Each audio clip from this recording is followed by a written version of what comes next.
آج ہم نے سورۃ الاسراء، جس کو سورہ بنی اسرائیل بھی کہا جاتا ہے، اس کی تلاوت کی، اور سورۃ الکہف، سورہ کہف کی تلاوت کی ہے۔ یہ دو بہت عظیم سورتیں ہیں قرآن عظیم میں، بالکل درمیان میں آئی ہیں یہ دونوں سورتیں،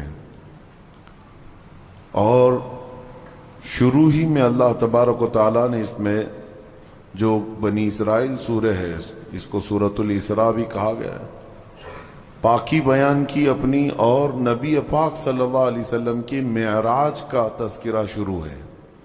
سبحان الذی اسری بعبدہ لیلا من المسجد الحرام الی المسجد الاقصی، پاک ہے وہ ذات جس نے رات کے ایک حصے میں اپنے بندے خاص کو مسجد حرم سے مسجد اقصی تک کا سفر کرایا۔ الذی بارکنا حولہ، اس مسجد اقصی تک سفر کرایا جس کے ارد گرد اللہ نے برکتیں رکھی ہیں۔ لنریہ من آیاتنا، تاکہ اپنے اس بندے خاص، اپنے محبوب کو اپنی نشانیاں دکھائے۔ تو یہ معراج کے واقعے کا تذکرہ، ایک بات یاد رکھ لیں کہ نبی پاک صلی اللہ تعالی علیہ وسلم کی معراج کا سفر مسجد حرم سے مسجد اقصی تک کا قرآن سے قطعی ہے، ثابت ہے۔ اس کا انکار کفر ہے، اس کا انکار کفر ہے، کیونکہ قرآن پاک سے ثابت ہے۔ باقی معراج کا جو تفصیلی واقعہ ہے، مسجد اقصی سے لے کر آسمانوں کا سفر اور پھر تفصیل، یہ احادیث پاک سے ثابت ہے۔ نبی پاک صلی اللہ علیہ وسلم کی کئی طویل حدیثیں ہیں جس میں پورا تذکرہ موجود ہے، لیکن شروعات کا اتنا حصہ قرآن پاک میں موجود ہے۔ یہ سورۃ الاسراء، اسراء کہتے ہیں سفر کو، اور رات کے وقت سفر کرنے کو کہا جاتا ہے۔ اس سورے میں اللہ تعالیٰ نے بڑے اہم احکام بیان کیے خصوصیت کے ساتھ۔ اللہ فرماتا ہے تمہارے رب نے یہ فیصلہ فرما دیا کہ تم اللہ کے سوا کسی کی عبادت نہ کرو اور اپنے والدین کے ساتھ اچھا سلوک کرو۔ وَبِالْوَالِدَيْنِ إِحْسَانًا، والدین کے ساتھ اچھا سلوک کرو۔ اچھا سلوک کا مطلب کس طرح سے بتایا گیا؟ اما یبلغن عندک الکبر احدہما او کلاہما فلا تقل لہما اف، ان دونوں میں سے کوئی ایک بڑھاپے کو پہنچ جائے یا دونوں بوڑھے ہو جائیں۔ توجہ نوجوانوں، ماں باپ میں سے کوئی ایک بوڑھا ہو جائے یا دونوں بوڑھے ہو جائیں، اللہ فرماتا ہے اب ان کو اف تک نہ کہنا۔ فلا تقل لہما اف، اف تک نہ کہنا۔ ولا تنہرہما، اور نہ ہی ان کو جھڑک کر بات کرو۔ وقل لہما قولا کریما، جب ان سے بات کرو تو نرم انداز میں بات کرو۔ جس نے اپنی ماں سے یا اپنے باپ سے سخت لہجے میں بات کیا، اس نے اپنی پچھلی کی ہوئی ساری نیکیاں ضائع کر دیا، اس کی نیکیاں ختم کر دی گئیں۔ اس کے رزق سے برکت اٹھا لی جاتی ہے جو اپنے والدین سے سخت لہجے میں بات کرتا ہے۔ نافرمان، جس نے اپنے والدین کا دل دکھایا۔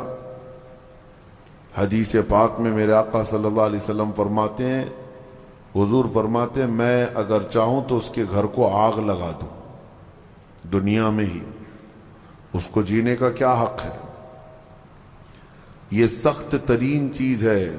ہمارے بچے، ہمارے نوجوان، ان کو ایسا لگتا ہے ماں باپ بالکل عام سے لوگ ہیں، جیسے چاہیں ویسے بات کریں۔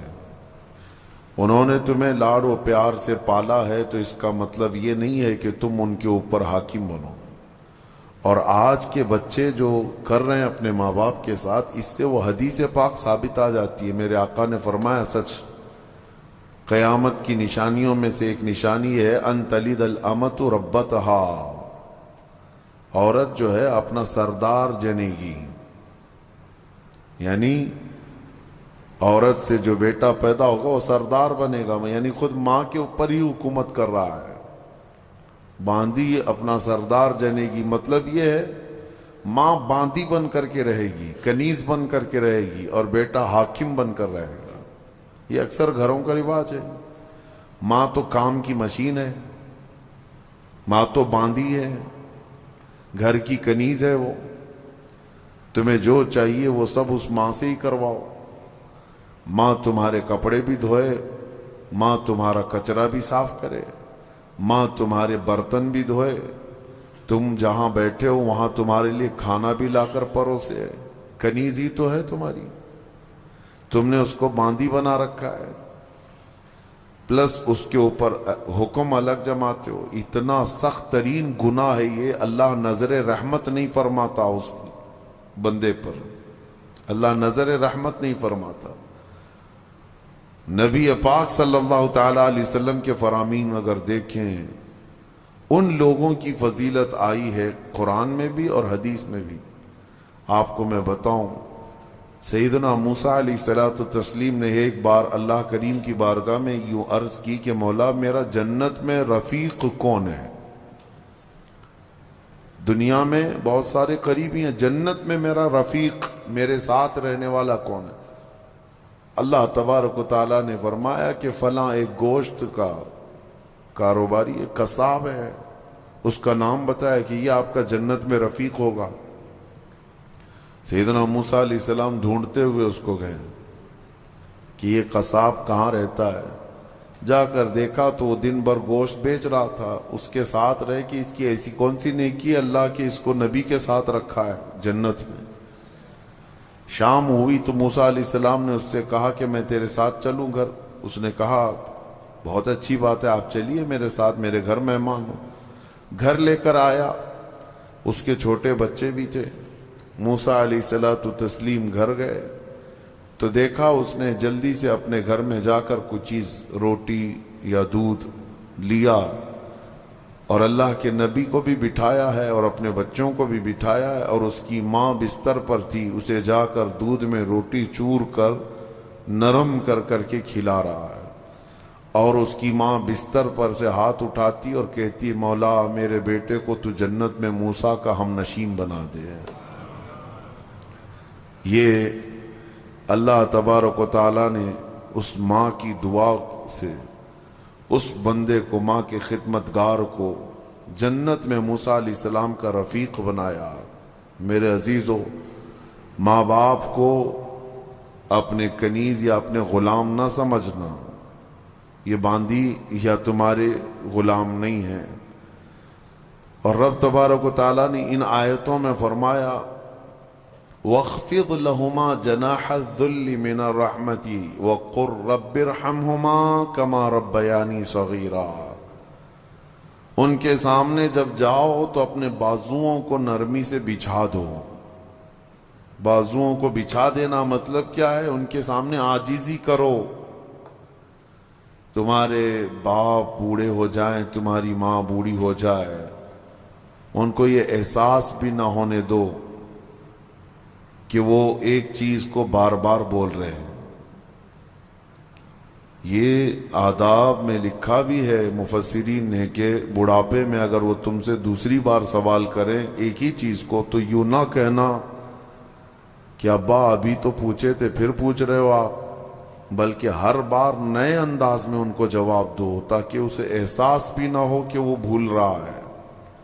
یہ حقیقت میں فرمانبرداری ہے بچوں کی، ورنہ دنیا پرست آج ایسے ہو گئے ہیں کہ نعوذ باللہ من ذالک، ماں باپ کو وہ دیکھنا بھی پسند نہیں کرتے، بات کرنا بھی پسند نہیں کرتے۔ کتنے بوڑھے ایسے ہیں، کتنے بوڑھے ایسے ہیں۔ پھر بھی غنیمت ہے ہمارے ملک میں، یورپین کنٹریز، امریکہ میں ایسے حالات ہیں کہ بوڑھے اپنے گھروں میں رہتے رہتے مر جاتے ہیں۔ ہاسپٹل کو پڑوسی لوگ اطلاع کرتے ہیں کہ اس گھر میں جو بوڑھا تھا انتقال کر گیا، آ جاؤ اس باڈی لے جاؤ۔ بیٹے نہیں ہوتے ساتھ میں، کوئی نہیں ہوتا۔ اور آپ پوچھ لینا، مجھے وہاں کے رہنے والوں نے بتایا ہے کہ ایک بوڑھا یا ایک بوڑھی عورت کو کبھی کوئی پوتا ملنے آئے تو اس دن اس کی عید کا دن ہوتا ہے۔ وہاں پر بہت اس کو اہمیت دی جاتی ہے کہ کسی کا پوتا یا کسی کا نواسا ناتی ملنے کے لیے آ گیا بوڑھے کو، تو کہا گیا کہ اس کا گھر جو ہے عید کی طرح ہو جاتا ہے، اتنی خوشیاں ہوتی ہیں۔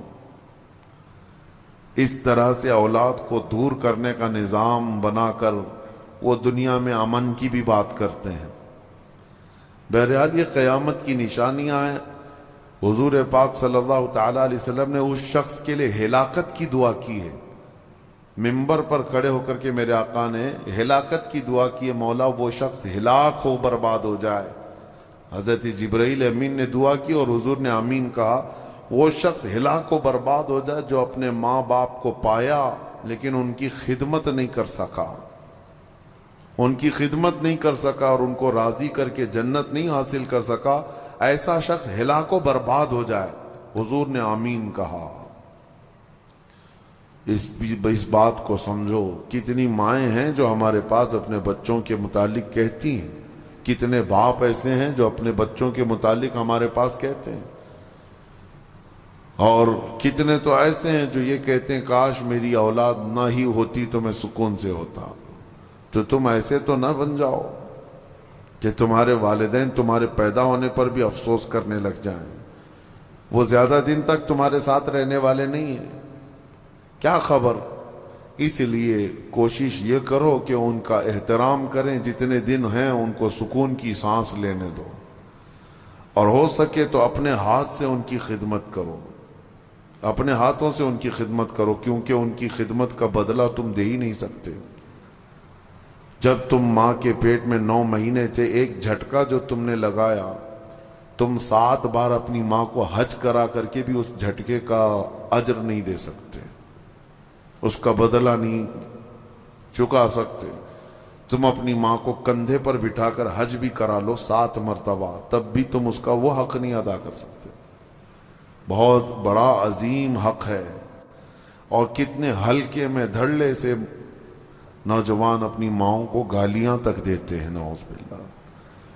اور فرمایا گیا کہ جب ماں باپ، ایک نشانی میں آپ کو بتا دوں آپ کی زندگی کی، سب کو بتا دیتا ہوں، اپنی اپنی زندگی میں اس کو جانچ لینا۔ ابھی کل ہی کی بات ہے، میرے سامنے ایک بات آئی تھی، تجربے کی ہے اس لیے میں آپ کے سامنے کہہ رہا ہوں۔ اللہ ایسا ہرگز نہ ہونے دے ہمارے گھر میں جس دن ماں اور باپ بیٹے سے بات کرنے میں ڈرنے لگ جائیں کہ پتہ نہیں بیٹا ناراض نہ ہو جائے، فرمایا گیا اس دن اس کے رزق کے دروازے بند ہو چکے ہوں گے، اس کی برکت کے دروازے ختم ہو چکے ہیں۔ ماں باپ جب بچے سے ڈرنے لگ جائیں کہ کچھ کہوں گا تو بیٹا روٹھ نہ جائے، الٹا جواب دے دے گا، رس کر کے روٹ کر کے گھر چھوڑ کر بھاگ جائے گا، یہ سب حالات سے جب ماں باپ تم سے بات کرنے میں ڈرنے لگ جائیں، ڈانٹنا تو وہ بہت پہلے ہی چھوڑ چکے ہیں، اب بات کرنے میں بھی ڈرنے لگ جاتے ہیں جب بچہ جوان ہوتا ہے۔ اصل خدمت اور اصل فرمان برداری یہی ہے کہ تم جوان اور طاقتور ہو اور وہ بوڑھے ہو چکے ہیں، اور جب ماں باپ جوان رہتے ہیں اور بچہ چھوٹا ہوتا ہے سب ادب کرتے ہیں، کیونکہ اس وقت ماں باپ طاقتور ہیں، کما بھی رہے ہیں، اور بچے کے اندر طاقت نہیں، وہ عزت ہی کرتا ہے، احترام کرتا ہے۔ اصل عزت اور احترام اس وقت ہے جب تم کما رہے ہو، طاقتور ہو گئے ہو اور ماں باپ بوڑھے ہو چکے ہیں۔ اب دیکھا جائے گا تمہارا امتحان کہ تم اپنے ماں باپ کے ساتھ اب کس طرح سلوک کرتے ہو۔ اللہ کریم ہم سب کو والدین کی فرما برداری عطا فرمائے، اور جن کے والدین موجود ہیں وہ خدمت کر کے وہ جنت حاصل کریں۔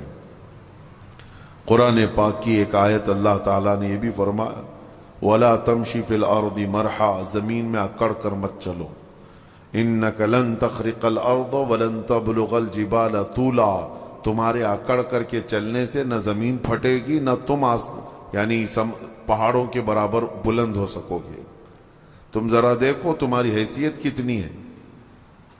جو لوگ اکڑ کر کے گردن اونچی کر کے چلتے ہیں ان کے لیے کہا گیا ہے کہ غرور اور گھمنڈ آدمی کو ڈبو دیتا ہے، اور یہی غرور دنیا کا سب سے پہلا گناہ ہے جو شیطان کے اندر آیا، اس نے آدم علیہ السلام کو سجدہ جو نہ کیا وہ اکڑ ہی تو تھی، میں کیوں جھکوں اس کے سامنے؟ اور یہ اکڑ اللہ کو بالکل پسند نہیں۔ حدیث پاک میں ہے قیامت کے دن جو غرور اور تکبر کرتے تھے ان کو چونٹیوں کی طرح بنایا جائے گا، اور پورے اہل محشر سے کہا جائے گا ان کو اپنے پیروں سے روندو۔ غرور اور تکبر نہ آنے کے لیے جو علاج ہے اس میں کوشش یہ کرو کہ سلام میں تم پہل کرو۔ مسلمان کو دیکھو تو پہلے سلام کرو۔ عاجزی آنے کا ایک راستہ ہے، غرور اور تکبر کو ختم کرنے کا ایک ذریعہ ہے۔ میرے آقا صلی اللہ علیہ وسلم نے فرمایا سلام کرو ہر ایک کو۔ اور دوسری بات یہ ہے کہ نبی پاک صلی اللہ تعالی علیہ وسلم نے یہ فرمایا کہ جو شخص یہ خواہش کرتا ہے کہ لوگ اس کے لیے کھڑے رہیں، جو خواہش کرتا ہے تو اس کے اندر یہ تکبر ہے۔ جو شخص یہ خواہش کرتا ہے کہ لوگ اس کے عزت کے لیے کھڑے رہیں، وہ اس کے اندر غرور ہے، تکبر ہے۔ ہاں بغیر اس کی خواہش کے کوئی تعظیم کرتا ہے تو یہ اس پر قصور نہیں ہے۔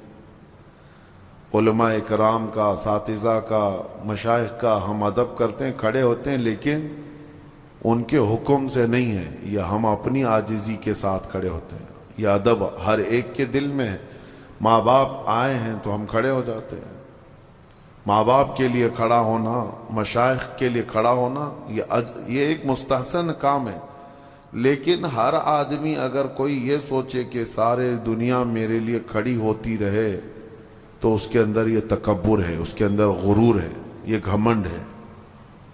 اللہ تعالیٰ ایسی چیزوں سے محفوظ فرمائے۔ میں سورہ کہف کو عرض کرتا ہوں کیونکہ بہت فضیلت والی سورہ آج ہم نے تلاوت کی ہے۔ بالکل بیچوں بیچ میں یہ سورہ آئی ہے قرآن پاک کے، سورۃ الکہف۔ اس کی فضیلت یہ ہے کہ نبی پاک صلی اللہ علیہ وسلم نے فرمایا جو اس کو شب جمعہ پڑھے گا، یعنی جمعہ کے دن یا مغرب سے لے کر کے جمعرات کا دن جب ختم ہو جاتا ہے، مغرب سے ہی جمعہ کا دن شروع ہوتا ہے، دوسری مغرب آنے تک جو سورہ کہف کی تلاوت کرے گا، اس کے جہاں تلاوت کر رہا ہے وہاں سے لے کر خانہ کعبہ تک اللہ ایک نور پیدا فرمائے گا۔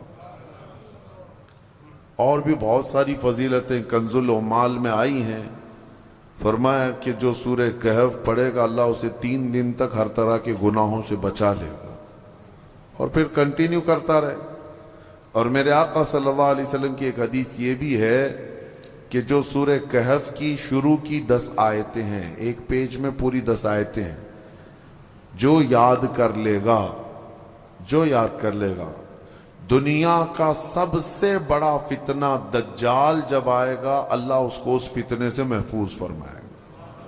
وہ دجال کے فتنے سے محفوظ رہے گا، ورنہ دجال کا فتنہ بہت سخت ترین ہوگا۔ یہاں باباؤں کے فتنے سے لوگ نہیں بچ رہے ہیں۔ کوئی چمتکاری بابا آ جائے تو سب اس کے سامنے بھیڑ لگا دیتے ہیں۔ دجال تو مردے کو زندہ کر کے دکھائے گا، بارش بھی برسا کے دکھائے گا۔ ہاں دجال خالی چٹی نکال کے نہیں دکھائے گا، ہاں وہ گھاس بھی اگا کر دکھائے گا، سبزے بھی نکالے گا، بہت ساری چیزیں ایسے عجوبے کر کے دکھائے گا۔ لیکن بہت لوگ اس کے پیچھے اندھادھند بھاگنے لگ جائیں گے کہ ہمارا خدا اتر پڑا۔ صرف ایمان والے جن کو اللہ بچانا چاہے وہ اس کے فتنے سے محفوظ رہیں گے۔ ایک تو بچ جانا الگ ہے، لیکن جو اس پر ایمان نہیں لاتا ان کو وہ سزا بھی دیتا ہے۔ دجال جو ہے دونوں ٹانگیں پکڑ کر چیر دے گا، کچھ لوگوں کو کھولتے ہوئے تیل میں بھی ڈال دے گا، اس کا روب و دبدبہ ہوگا، اس کا غلبہ ہوگا۔ اس کے لیے مومنین کو وہ اذیتیں بھی دے گا، تکلیفیں بھی دے گا، لیکن جو جمع رہا اس کے لیے بہت بڑی جنت ہے، بہت بڑی جنت کا اللہ نے وعدہ فرمایا۔ لہذا اس فتنے سے حفاظت کے لیے حدیث میں ملتا ہے کہ جو سورہ کہف کی 10 آیتیں روزانہ رات کو پڑھ لیا کرے، اللہ تعالیٰ اس کو دجال کے فتنے سے محفوظ فرماتا ہے۔ اللہ کریم ہم سب کو دجال کے آنے تک دنیا میں نہ رکھے. اگر فتنہ اللہ تبارک و تعالیٰ کوئی آزمائش کا ارادہ فرمائے تو ہمیں بغیر آزمائے بغیر فتنے میں مبتلا کیے دنیا سے اٹھا لے. ہمیں صحیح و سلامت اللہ موت عطا فرمائے. اس پورے پارے میں 3 سوالات کرنے کے لیے یہودی آئے تھے حضور صلی اللہ علیہ وسلم کے پاس. اب ایک بات میں بتاتا ہوں, یہ سورہ جو اتری ہے نا پوری, یہودی جو ہے ٹیسٹ لینے کے لیے آئے تھے کہ اللہ کے آخری نبی ہیں تو ہم کچھ ایسے سوالات کریں گے جن کے جواب عربوں کو تو نہیں معلوم تھے. عربوں کو نہیں معلوم, وہ صرف اہل کتاب جانتے تھے. وہ 3 سوالات کیا لے کر کے آئے تھے حضور صلی اللہ علیہ وسلم سے. انہوں نے کہا روح کس کو کہتے ہیں؟ روح جان معلوم ہے سب کے پاس ابھی. روح کس کو کہتے ہیں؟ دوسرا ان کا یہودیوں کا سوال تھا اصحاب کہف کون تھے اور کتنے تھے؟ یہ غار والے لوگ کون تھے اور کتنے تھے؟ یہ سوال انہوں نے لا کر کے پیش کیا. تیسرا سوال تھا ذوالقرنین کون ہے؟ حضور پاک صلی اللہ علیہ وسلم نے فرمایا جاؤ میں کل اس کا جواب دوں گا. اب سنو, یہ کس کے لیے؟ نبی رحمت سید الانبیاء کے لیے. سنو توجہ سے, جو بڑے ڈھیٹ سے کہتے ہیں نا, عام لوگوں کی بات کر رہا ہوں. رسول رحمت صلی اللہ علیہ وسلم نے یہودیوں سے کہا کہ کل آ جانا میں بتا دوں گا. تو حضور کا یہ ارادہ تھا کہ آیتیں اتریں گی, وہی آئے گی تو میں اس سے جواب دوں گا. کوئی آیت نہیں آئی, کوئی وحی نہیں آئی. دوسرے دن یہودی آئے, حضور پاک صلی اللہ علیہ وسلم نے ان سے فرمایا کہ جاؤ میں اور کل بتاؤں گا. 2 مرتبہ 3 مرتبہ حضور صلی اللہ علیہ وسلم نے ٹال دیا, اور یہودیوں کو یہی چاہیے تھا بہانہ بدنام کرنے کے لیے, پروپیگنڈا پھیلانے کے. اب آیتیں نہیں آئیں, کئی دن تک وقفہ ہو گیا. روز آیت آتی تھی, کبھی دن میں کئی مرتبہ آیتیں اترتی تھی, لیکن اتنا لمبا وقفہ ہو گیا. حضور اکرم صلی اللہ علیہ وسلم کے قلب اطہر پر یہ بات بہت گراں گزر رہی تھی کہ کیا ہو گیا. تب پھر اللہ تعالیٰ نے یہ سورہ تو اتاری, سورہ کہف, لیکن اس میں یہ فرمایا وَلَا تَقُولَنَّ لِشَيْءٍ إِنِّي فَاعِلٌ ذَلِكَ غَدًا. اے محبوب ہرگز یہ مت کہنا کہ کل میں یہ کر دوں گا. یہ اللہ تعالیٰ کو پسند نہیں ہے. اپنے رسول کو اللہ تعالیٰ فرما رہا ہے ہرگز یہ مت کہنا کہ کل میں یہ کر دوں گا. الا ان یشاء اللہ, جب بھی کہنا تو یوں کہنا اگر اللہ چاہے تو کروں گا. یہی ہے انشاءاللہ. انشاءاللہ جو ہم کہتے ہیں بعض لوگوں کو شک لگنے لگتا ہے, ارے پکا بولو نا. انشاءاللہ ہر پکی بات پہ بھی بولا جائے. ہاں یہاں ہمارے ہاں اس طرح کا رواج ہے. شروع میں ایسا تھا, ہم جو ہے مصر میں بس جا رہی تھی ہمارے جہاں جانا ہے کالج کلیہ پہ, نمبر بھی وہی ہے بس کا, لیکن شک ہو رہا تھا. تو بس کے ڈرائیور سے ہم نے پوچھا کہ یہ کلیہ جائے گی, مدینہ نصر جائے گی؟ اس نے کہا انشاءاللہ. تو منہ دیکھتے کھڑے رہ گئے. پھر سے اس سے پوچھا کہ جائے گی وہاں پہ جائے گی؟ اس نے کہا انشاءاللہ. بیٹھو. یہ انشاءاللہ وہ یقین کے لیے بول رہے ہیں, لیکن جو کھڑے ہیں ان کو ایسا لگ رہا ہے پتہ نہیں یہ پکا ہے بھی کہ نہیں ہے. نعوذ باللہ. یہاں لوگوں نے بھی جو ہے اس طرح سے بنا لیا ہے کہ اگر ان کو ایسا لگتا ہے کہ ڈاواڈول ہے تو ہم یہ بول کے نکل جائیں. ٹھیک ہے, اگر آپ کو کسی معاملے میں شک ہے تب بھی کہو انشاءاللہ, لیکن جس معاملے میں یقین ہے اس میں بھی کہو انشاءاللہ. یقین ہے اس میں بھی کہو انشاءاللہ. اب آپ کو اس مجلس میں بیٹھے ہیں, آپ گھر جانا ہے نا آپ سب کو, جبکہ پکا معلوم ہے ابھی اٹھیں گے اب جائیں گے اب سب لوگ, لیکن آپ کو کہنا کیا چاہیے انشاءاللہ. اگر اللہ چاہے تو میں جاؤں گا, ورنہ ہمیں پتہ نہیں, دروازے کے باہر نکلنے سے پہلے بھی موت آ سکتی. انشاءاللہ کی عادت ہو. اور اللہ نے اپنے رسول کو تنبیہ فرمائی ہے کہ آپ ایسا نہ کہیں کہ کل میں بتا دوں گا، بلکہ یوں کہیں کہ اگر اللہ چاہے تو، اگر اللہ چاہے تو. یہاں لوگوں میں یہ رواج قائم ہو، ہر ایک آدمی یقین والے معاملے میں بھی کیا کہے؟ انشاءاللہ، اللہ تعالی چاہے تو میں ہی کروں گا. ہمارے استاد ایک کہتے تھے، ایک آدمی گھوڑا خریدنے کے لیے آیا، پیسے تھے اس کے پاس 50,000 روپے. امام صاحب کے پاس آیا، کہا کہاں جا رہے ہو؟ کہا گھوڑا خریدنے جا رہا ہوں. تو حضرت نے پوچھا کب؟ آج ہی خریدو گے؟ کہا اب بھی خرید کے لا رہا ہوں. امام صاحب نے، حضرت نے کہا بیٹا انشاءاللہ بولو. کہا انشاءاللہ انشاءاللہ کچھ نہیں، ابھی جا رہا ہوں مارکیٹ میں، دیکھو پیسہ بھی ہے لے کے یہاں آؤں گا. یہ یہاں کا رواج ہے، یعنی انشاءاللہ وغیرہ کی ضرورت نہیں ہے، ابھی جا رہا ہوں پکا ہے لے کے ہی آؤں گا. انہوں نے کہا پھر بھی بولو. کہا نہیں اس کی کیا ضرورت ہے.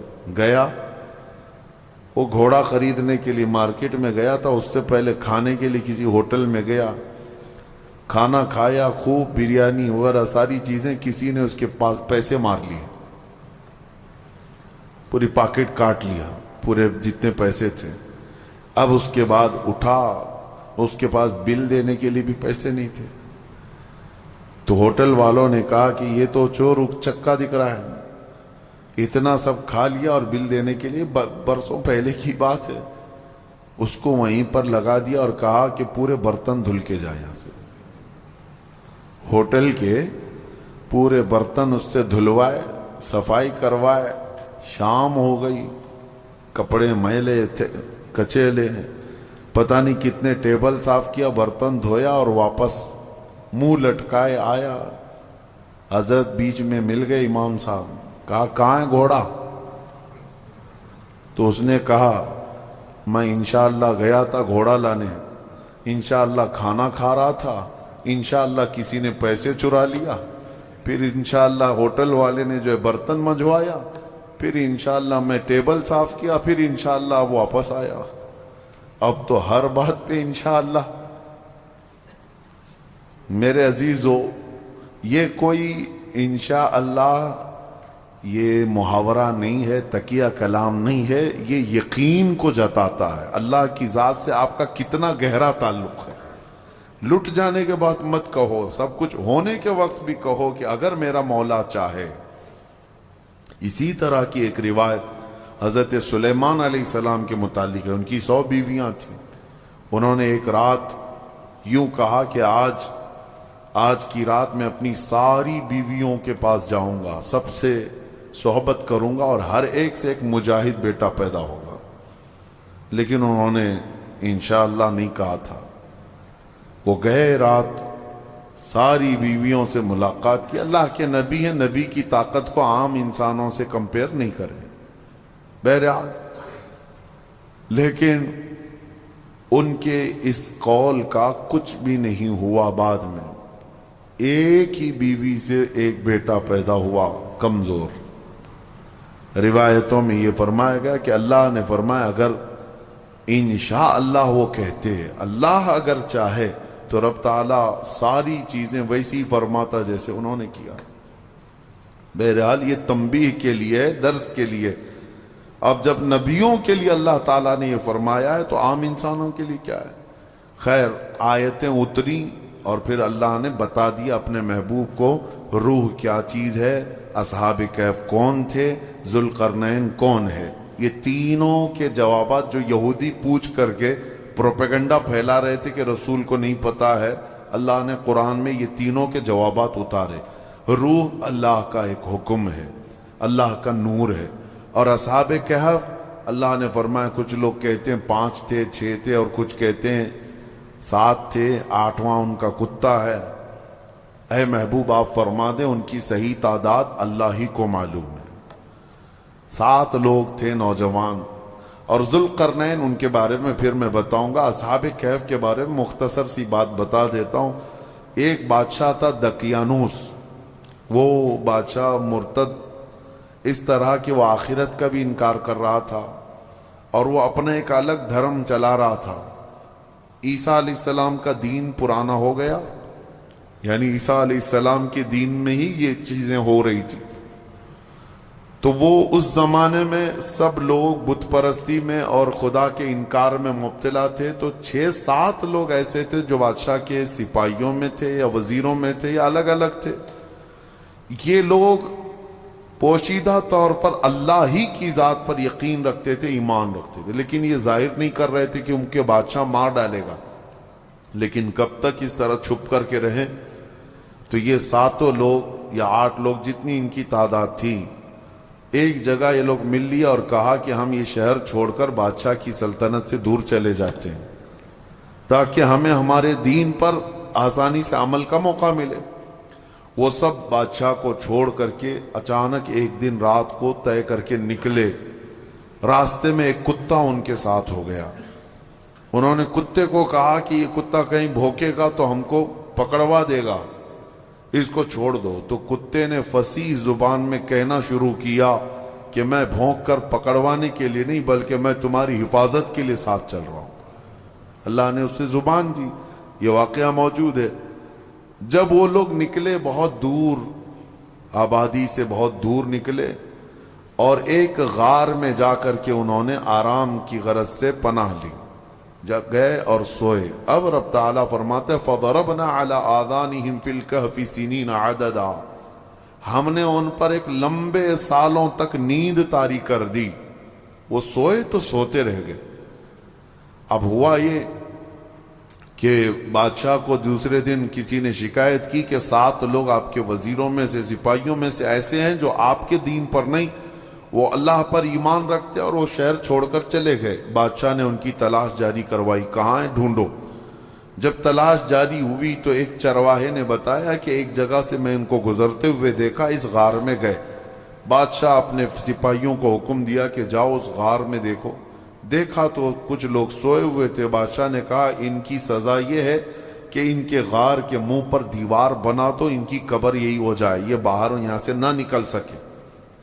اس غار کے منہ کو دیوار چڑھا کر بند کر دیا گیا.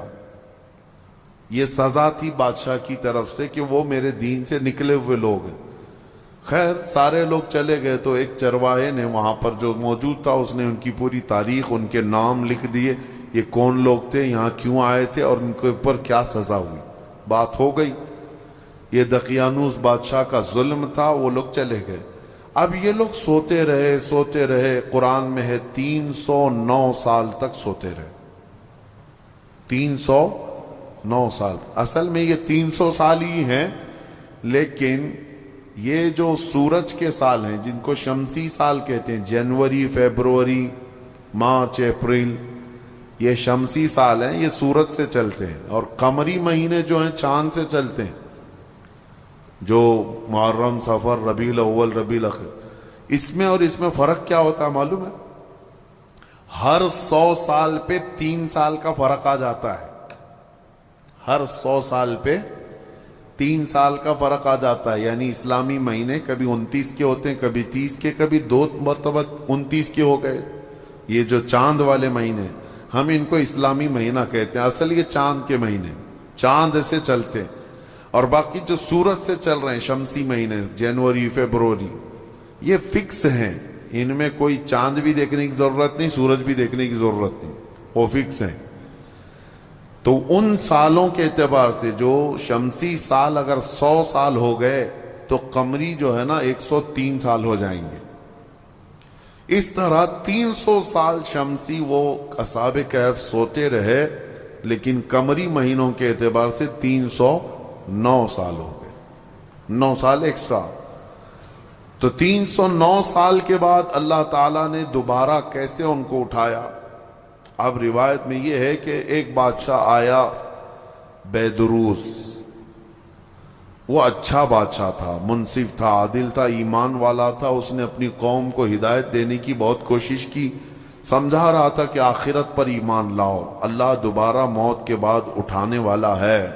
لوگ انکار کرتے تھے کہ کچھ نہیں ہوتا، مرنے کے بعد جو ہے نا جیسے جلا کر کے راکھ کر دیے، استھیاں بہا دیا گنگا میں، اب کوئی آنے والا نہیں ہے. یہی عقیدہ.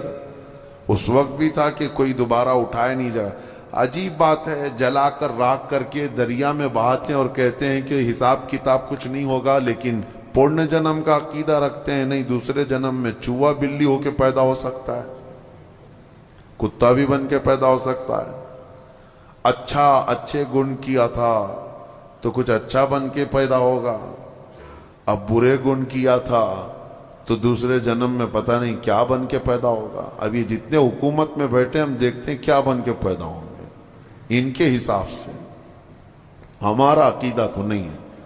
ہمارے ہاں ایک بار موت کے بعد دوبارہ قیامت کے دن ہی اٹھایا جائے گا، قیامت کے دن ہی دوبارہ اٹھایا جائے. اس کا انکار کر رہے تھے لوگ کہ دوبارہ اٹھایا نہیں جائے گا. تو بیدروس بادشاہ اللہ کی بارگاہ میں دعا کر رہا تھا، مولا کوئی ایسی نشانی بتا دے کہ جس نشانی کو دیکھ کر کے یہ قوم ایمان لے آئے. تو اس بادشاہ کی دعا پر اصحاب کہف جو 300 سال سے سو رہے تھے، اللہ نے ان کو دوبارہ اٹھایا. وہ اٹھے، انہوں نے آپس میں ایک دوسرے کو سوال کیا کہ ہم کتنے دن کب سے یہاں سو رہے ہیں. کسی ساتھی نے کہا صبح آئے تھے دوپہر ہو گئی ہے. کسی نے کہا نہیں تھوڑا زیادہ سو لیے. بعد میں پھر انہوں نے اپنی نشانیاں دیکھی، ناخن بہت بڑے، بال الگ سے دکھ رہے ہیں. انہوں نے کہا کچھ تو معاملہ ہے، اللہ بہتر جانتا ہے ہم کتنے دن یہاں ٹھہرے رہے.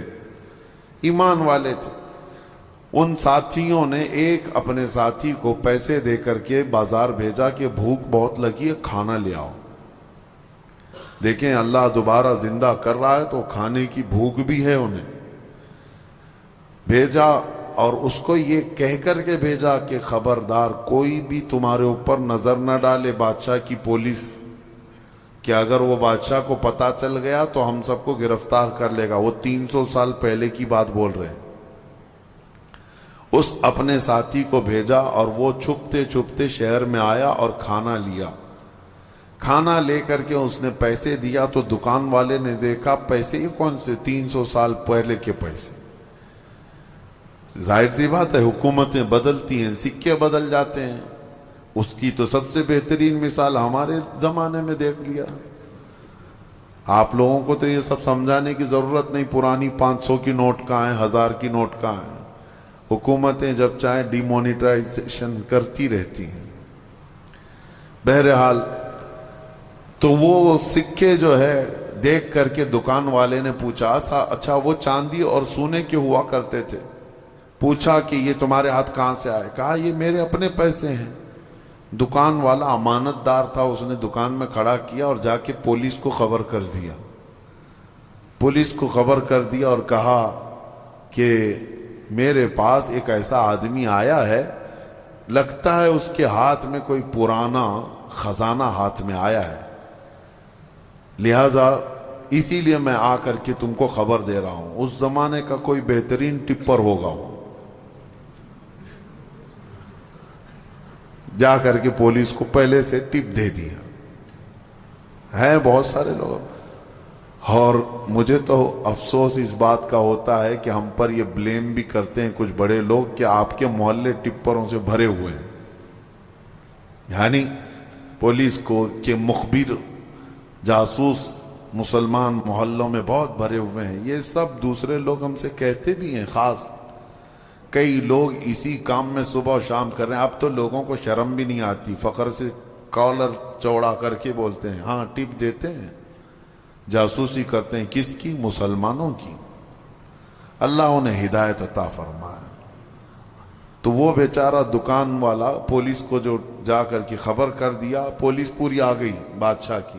لیکن کون سے؟ اب کے بادشاہ کی، بیدروس کی. یہ اصحاب کہف میں سے جو لے کے کھانا لینے آئے تھے ان کو پکڑ لیا. کہا کہ تمہارے پاس یہ پیسے کہاں سے آئے؟ کہا یہ میرے اپنے پیسے ہیں، میرے اور بھی ساتھی وہاں انتظار کر رہے ہیں. بادشاہ کے سامنے لے کر کے حاضری پیشی کر دی پولیس نے. بادشاہ نے پوچھا یہ کیا ہے، کہاں سے آئے ہو؟ انہوں نے اپنا واقعہ بتایا. اس کرسی پر آپ تو نہیں، کوئی اور تھا. یہاں ہم جب گئے تھے کوئی اور تھا، اب آپ آئے ہمیں معلوم نہیں ہے. ہم یہاں سے اپنا ایمان بچا کر گئے تھے، ہم سوئے غار میں اور بھوک لگی تو کھانے کے لیے آئے. بیدروس کو معلوم تھا کہ ایک دقیانوس بادشاہ کے ظلم سے کچھ لوگ شہر چھوڑ کر گئے تھے اور ان کے غار پر دیوار بنا کر ان کی قبر بنا دی گئی تھی۔ جیسے ہی بیدروس کو یہ پتا چلا کہ ان میں سے کوئی آیا ہے، کرسی چھوڑ کر اٹھا اور کہا لے چلو مجھے تمہارے ساتھیوں کے پاس۔ بادشاہ اپنی فوج کے ساتھ نکل پڑا اس غار کے پاس جہاں یہ لوگ سوئے تھے۔ اب غار میں موجود دوسرے ساتھیوں نے دیکھا تو کہنے پکڑا گیا ہمارا ساتھی، دیکھو پوری پولیس کے ساتھ آ رہا ہے۔ لیکن جب بادشاہ آیا دیکھا ان اصحاب کہف کو، دیوار پر ان کی پوری تاریخ بھی موجود ہے اور یہ زندہ سلامت بیٹھے ہوئے ہیں۔ سارے بادشاہ کے ساتھ پوری قوم جتنی تھی سب کے سب اللہ کی بارگاہ میں سجدے میں گر گئے کہ ہم ایمان لاتے ہیں مولا تو قادر مطلق ہے، 300 سال کی نیند کے بعد کسی بھی انسان کو جب اٹھا سکتا ہے تو مرے ہوئے راکھ میں گئے ہوئے انسان کو بھی اٹھانے پر اللہ تو قدرت رکھتا ہے۔ بے شک مولا میرا قادر ہے، اور اسی لیے رب تعالیٰ نے قرآن میں فرمایا منہا خلقناکم وفیہا نعیدکم ومنہا نخرجکم تارۃ اخری۔ پتہ ہے یہ ہم دعا کہاں پڑھتے ہیں؟ ولیمے میں، کھانا کھانے کے وقت، قبرستان میں مٹی دینے کے وقت۔ ہاں کیوں پڑھتے ہیں؟ اس کا مطلب یہ ہے اللہ فرماتا ہے ہم نے اسی سے تمہیں پیدا کیا، مٹی سے، اسی سے ہم نے تمہیں پیدا کیا اور اسی میں ہم تم کو لے جائیں گے اور اسی سے ہم تم کو دوبارہ اٹھائیں گے۔ مٹی دینے کے وقت ہر ایک کو یہ احساس ہونا چاہیے میں اسی سے پیدا ہوا ہوں، اسی میں جاؤں گا اور اسی سے پھر اٹھایا جاؤں گا۔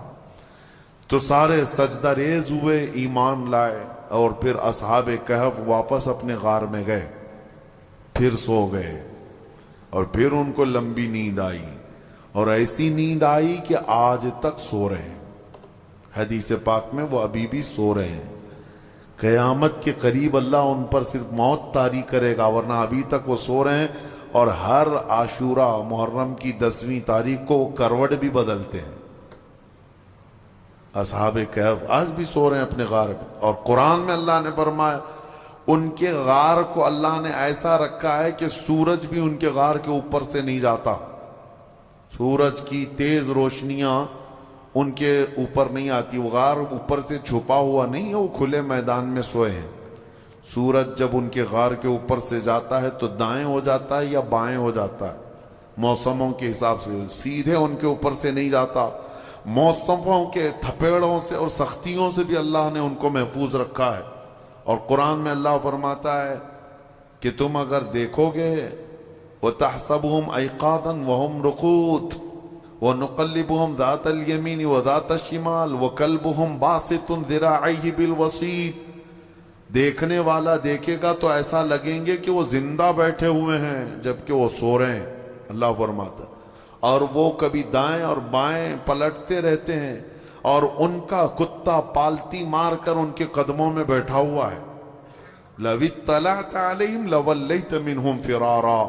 اللہ فرما رہا ہے اگر تم دیکھنے کی کوشش کرو گے پیٹ پھیر کر کے بھاگ جاؤ گے، تمہارے اوپر اللہ ایسا رعب ڈالے گا کوئی دیکھ نہیں سکے گا، کوئی دیکھ نہیں۔ اب جارڈن میں ایک جگہ اصحاب کہف کا غار کہہ کر کے بتایا جاتا ہے، اور لوگ اندر گھس کے دیکھ کے بھی آتے ہیں، ویڈیو بھی کر کے آتے ہیں، لیکن قرآن کے اعتبار سے مجھے نہیں لگتا، یہ پتہ نہیں جا کر ہڈیوں کے ویڈیو بنا کر کے لاتے ہیں، اور انٹرنیٹ پہ بھی بہت سارے ویڈیو پڑے ہیں اصحاب کہف کا غار، اصحاب کہف کا غار۔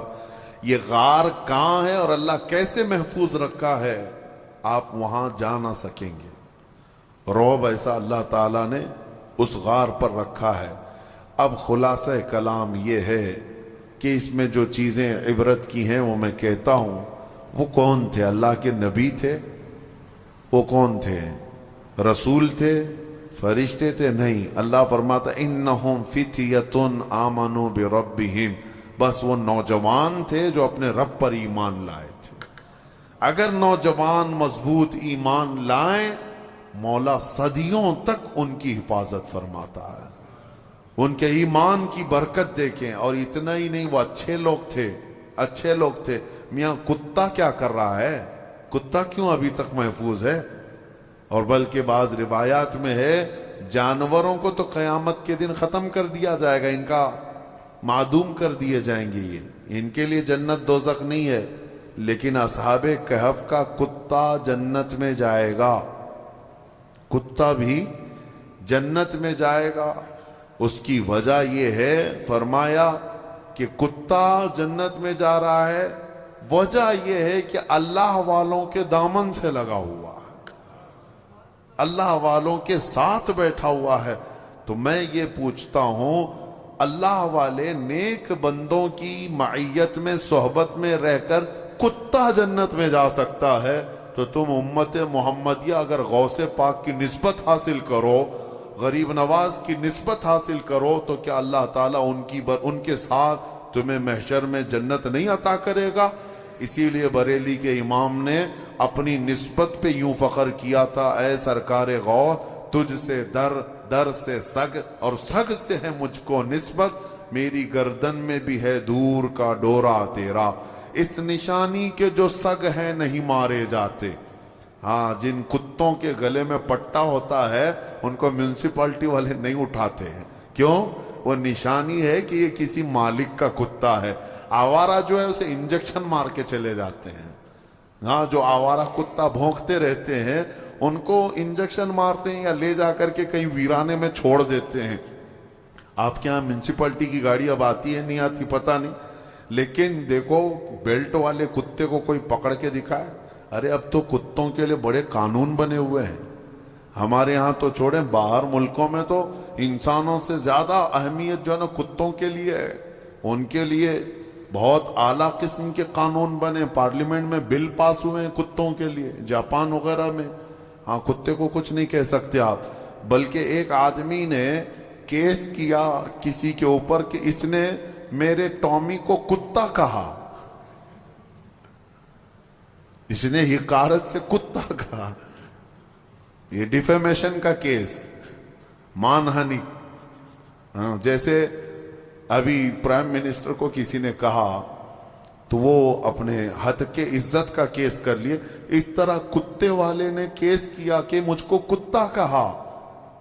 اس کو کتا نہیں کہنا چاہیے بلکہ پاکیزہ اخلاق والا. ہاں، بہت خوبصورت یہ القاب سے کہا جائے، یہ کتوں کے لیے بنے ہوئے ہیں. میں یہ کہہ رہا ہوں میرے عزیزو، بات یہ ہے کہ اگر کتا نسبت حاصل کر لے تو وہ اصحاب کہف کے ساتھ جنت میں جاتا ہے. تو اعلیٰ حضرت فاضل بریلوی نے یہی فرمایا، اس نشانی کے جو سگ ہیں نہیں